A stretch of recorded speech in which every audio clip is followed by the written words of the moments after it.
Welcome back to Laserpayment Games. Today we're going to be taking a look at all the buildings in Champions of Stormfall mode in Wolcen.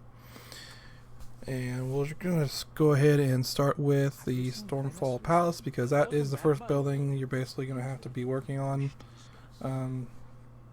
to get a bunch of prerequisites for the other buildings. So this building, besides the prerequisites, which are like, I guess the community ones, you'll see also they're gone for me, but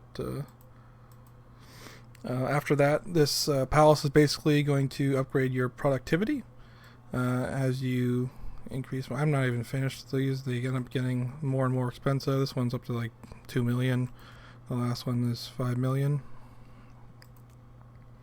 And it takes quite a long time to get that much money to upgrade these. So upgrading a few early is not bad because also it's going to help you get your buildings done quicker. But you gotta kind of outweigh what you need. Let's go ahead and start after that at the top. So these are going to be some of the most expensive ones are the Institute. So the West Institute is going to give you a 5th skill slot once you complete it. And then our main institute is going to give you your primordial essence meter will be permanently increased. This is your transformation. So basically you get to last longer when you transform.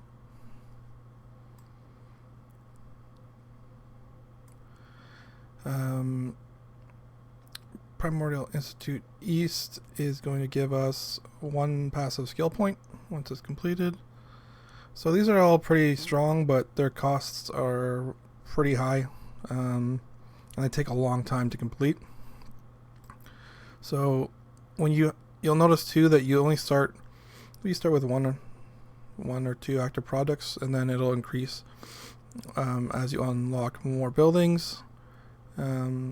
So you really don't want to have anything stuck on the institutes near the beginning, because you need to get a few of the other buildings unlocked first. So before you attempt one of those, even if you have the money and the resources, you should probably get some of the smaller ones done. I think the only one, let's see, go to the Cartographer Archives up here.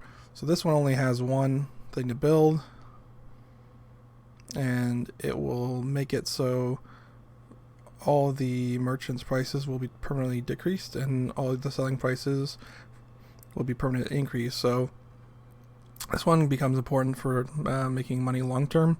So it's actually a pretty important one to get, and it's going to cost you, looks like 100,000 and 2,400 Primal Affinity.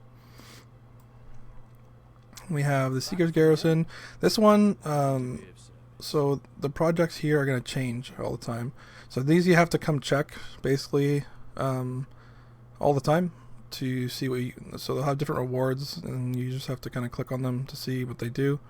This one right here, Abyssal Rift, is going to give us a legendary ethereal regents, which is one of the best missions you can pick up here. So that's going to let you re-roll some of your legendary items once you complete this. So that's that for those. We got the Dark Market, which is probably the best building in the game. So this is going to let us get extra ethereal regents, and it's going to let us increase our item quality. So that means if you look at your any piece of gear besides the I guess the rings and amulets, you'll see like in the top right corner there's like a star level, and it'll basically increase the stats based on that star level. So you can see here that my chest piece, which is pretty trash, is also only 3 out of 5 stars. Well, you'll see the gun is a 5-star, which is also legendary. But anything you get, you can pop it in there, and as long as it's under 5 stars, it'll get upgraded by 1 star, and it'll increase all the stats. So that's really good. It's not very expensive. Okay, so we got increased item rarity as well in here. That's going to let you take, obviously, a white item and turn into a blue into the yellow, and then the yellow to the orange legendary. You cannot put orange in there to get a unique purple, though. So I did try it. Right now, currently, it does not upgrade it, so you will waste all your resources. So don't try to upgrade a legendary again in there. The only thing you can do with it is upgrade the quality of the legendary.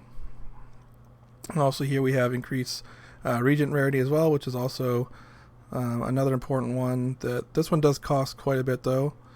As well as underneath here, we have the 3 bonus elite bosses that you get to unlock. So you'll make an item that lets you open a portal to these bosses.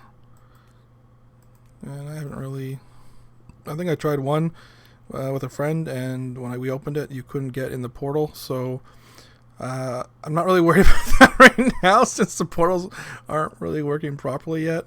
But I might try to solo it anyway, just for fun. But I'll see there's one at 70, one at 80, and one at 90 you get to unlock, and then you just make the item and open the portal. That's the dark market. So the artifact building here, and then gets artifact is it lets you unlock another form of your aspect. So it'll be, basically you should have 3 already from the story, and then it'll let you unlock your 4th one. It's not a big deal if you already have 3 and you already have the one you like, but I mean eventually you're probably just gonna be like, oh, 104. I haven't changed since I picked.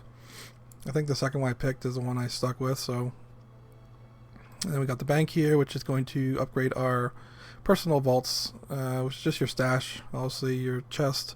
It's going to give you an extra page on top of the first. I guess 3 you already get. You can get an extra 2, so you can just hoard more things you don't really need in there. Transmutation forge. I've never actually even bothered using this. It just seems really, it's just a random, you put an item in and you get a random item back. So I guess you could get lucky. It's just gambling, and it's not too expensive. So I guess if you want to try it, go for it. But usually I have all my missions full with other stuff already. So here we have the laboratory, which you're going to need to upgrade if you want to get a duplicated skill at the merchant there. So Demetra. So you go to her, and then you can clone it, one of your skills, and then I guess you can clone it twice. So you can get 2 clones of the same move and have the same move up to 3 times, which is not. Most moves have too much of a cooldown or cost too much resource to make it effective, but there are a few moves, especially if you're a summoner, that are very good to get clones.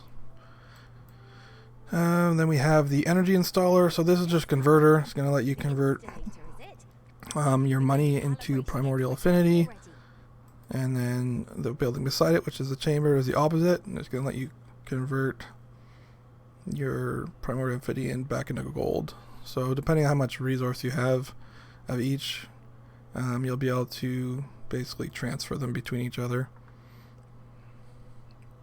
And then we have the salt baths here, which is another huge project. This costs $1 million. And this is going to give you a permanent magic find boost, which is not really worth it at all. I wouldn't even worry about it. Same thing with the refuge for the blind here, which is going to give you a permanent gold find boost, which does pretty much nothing. It's pretty trash. You get most of your money from selling the items. Most of the gold you pick up is even when I have this, it's like nothing. You get like no gold. It's not worth it. The trade assembly is another one where you're going to get random missions here, so they're always going to be changing. So you just have to basically check the potential outcomes to see if there's anything you actually want. So here you'll see it's gold and primordial affinity, large quantity. So this would be not bad to just have as an extra one if you're already doing missions anyway. And then the shipyard here, this one's just another one you kind of just unlock to unlock other ones. It doesn't really do anything else other than help unlock the other buildings and missions. I think that's pretty much it for all the buildings. That's what we have for now. So also I would say to prioritize the palace, and then also the cartographer archives and the dark market. And then you can use the chamber and the installator when you need them, and then check for the random missions all the time at the trade assembly and Seeker's Garrison to fill out your projects, so that you have the max active projects, so that you're not wasting your time, because it is quite the grind. You will find later. But also the more projects you have going, the easier it's going to be to complete them all at the same time for doing the same amount of basically riffs. If you guys have any questions or comments, also leave them below, and thanks for watching, and we'll see you next video. Hello everyone who made it to the end of the video. This is LaserPen Games, reminding you to smash that like button, leave a comment below, and subscribe to the channel if you haven't already. It really helps out. And if you're looking for even more content, check out my Patreon here, where I post exclusive video content every month, and you'll have access to all of that.